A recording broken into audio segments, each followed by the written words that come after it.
ಈಗ ದರ್ಶನ್ ಸರ್ ಅದ್ರ ಬಗ್ಗೆ ಏನಂತ ಸರ್? ದರ್ಶನ್ ಸರ್ ಇವಾಗ ಈ ಜಾಗದಲ್ಲಿ ಇಲ್ಲ, ಇದು ಅಭಿಮಾನಿಗಳು ಇದ್ದಿದ್ರೆ ಕ್ರೌಡು ಯಾರು ಹೇಳಿಲ್ಲ ಅಂತ ಅಂದರೆ ಸರ್ ಈ ಜಾಗದಲ್ಲಿ ಸರ್ ಸಿನಿಮಾದಲ್ಲಿ ಇದ್ದಾರೆ, ಅವರೇ ಹೀರೋ. ಒಳಗಡೆ ಸಿನಿಮಾ ನಡೀತಾ ಇದ್ದಾರೆ, ಎಲ್ಲ ಇದ್ದಾರೆ. ಅದೇ ರಿಲೀಸ್ ಆಗುತ್ತೆ ಸಿನಿಮಾ ಅಂದರೆ ಕರಿ ಆಗ್ಬಿಟ್ರೆ ಹೋಮು, ಅದ್ರಲ್ಲಿ ನೀವು ಕೂಡ ಆ್ಯಕ್ಟ್ ಮಾಡಿರೋಂಥದ್ದು ಸರ್. ಅದ್ರ ಮೇಲೆ ಇವತ್ತು ನೀವು ದೃಷ್ಟಿ ತೆಗೆದ್ರಿ, ಏನು ಹೇಳ್ತೀರಾ ಸರ್ ಅದ್ರ ಬಗ್ಗೆ?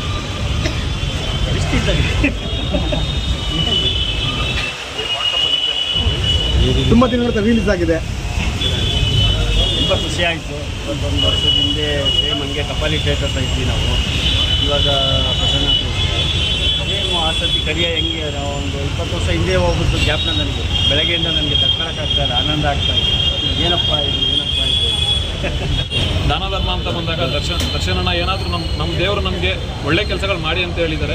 ಹಾಗಾಗಿ ಯಾವುದೇ ಕಾರಣಕ್ಕೂ ನೀವು ದಯವಿಟ್ಟು ಕಮೆಂಟ್ ಮಾಡೋದು, ಎಲ್ಲ ಒಂದು ಕಡೆ ಹೋದಾಗ ಗುಂಪಲ್ಲಿ ನಿಂತ್ಕೊಂಡು ಕಿರ್ಚಾಡೋದು, ಇದು ಯಾವುದನ್ನು ಮಾಡಬೇಡಿ.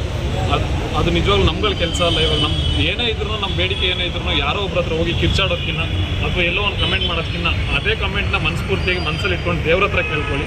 ಒಂದಲ್ಲ ಒಂದು ಒಳ್ಳೆ ಟೈಮ್ ಬಂದೇ ಬರುತ್ತೆ. ಮಳೆಗಾಲ ಕಳೆದ್ಮೇಲೆ ಚಳಿಗಾಲ ಬರುತ್ತೆ, ಚಳಿಗಾಲ ಆದಮೇಲೆ ಮತ್ತೆ ಬೇಸಿಗೆಗಾಲ ಬರುತ್ತೆ.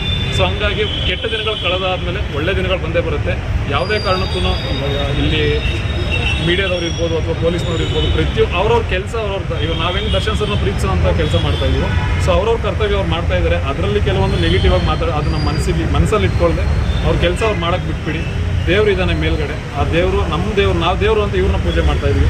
ಅವ್ರು ಆದಷ್ಟು ಬೇಗ ಆಚೆ ಬರ್ತಾರೆ. ಸೊ ಆಮೇಲೆ ಇನ್ನೊಂದು, ದಯವಿಟ್ಟು ಎಲ್ಲ ಮೀಡಿಯಾದವ್ರ ಹತ್ರ ಕೈ ಮುಗಿದು ಕೇಳ್ಕೊಳ್ಳೋದೊಂದೇ. ಕೆಲವೊಂದು ಪದ ಬಳಕೆ ಮಾಡ್ತಾರೆ, ತುಂಬ ನೋವಾಗ್ತಾ ಇದೆ ಸರ್. ಇವಾಗ ಏನೇ ಆದ್ರೂ ನಾವು ಅವ್ರನ್ನ ತಾಯಿ ಸ್ಥಾನದಲ್ಲಿ ಇಟ್ಕೊಂಡು ನೋಡ್ತಾ ಇದ್ದೀವಿ. ತಾಯಿ ಸ್ಥಾನದಲ್ಲಿ ಇದ್ದಾಗ ಅವ್ರು ಬೈದಾಗ ಇವಾಗ ದರ್ಶನ್ ಸರ್ ಫ್ಯಾನ್ಸ್ಗಳು ಹಿಂಗೆ ಕಮೆಂಟ್ ಆಗ್ತಾರೆ ಅಂತ ಹೇಳ್ತಾರೆ.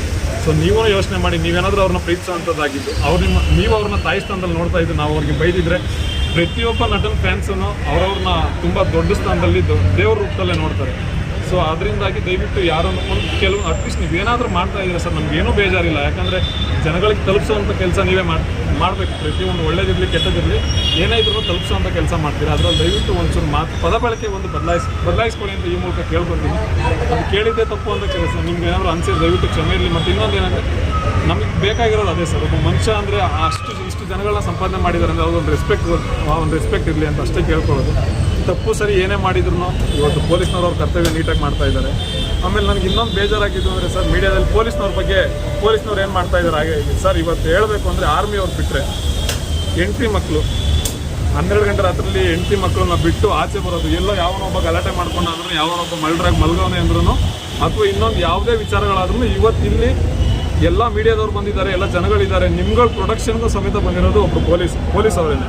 ಅವ್ರಗಳ ಬಗ್ಗೆ ನಾವು ಮಾತಾಡುವಾಗಲೂ ತುಂಬ ಯೋಚನೆ ಮಾಡೋದು. ಯಾಕಂದರೆ ತಮ್ಮ ಯೌವನದ ಏಜಲ್ಲಿ ಹೆಂಡತಿ ಮಕ್ಕಳು ಸಂಬಂಧಗಳೆಲ್ಲನೂ ಬಿಟ್ಟು ರೋಡಲ್ಲಿ ನಿಂತ್ಕೊಂಡು ಮಳೆ ಚಳಿ ಗಾಳಿ ಏನೂ ಅಂದೇನೆ ಕೆಲಸ ಮಾಡುವಂಥ ಜೀವಿಗಳು ಅಂದರೆ ಪೊಲೀಸ್ನವರು, ಡ್ರೈವರ್ಸ್ಗಳು. ಸೊ ಅದು ದಯವಿಟ್ಟು ಅವ್ರಿಗೂ ಇದರಿಂದ ಅದಾಯಿತು ಅದರಿಂದ ಇದಾಯಿತು ಅಂತ ಎಲ್ಲರಿಗೂ ಕೆಟ್ಟ ಪದ ಯೂಸ್ ಮಾಡಬೇಡಿ ಅಂತ.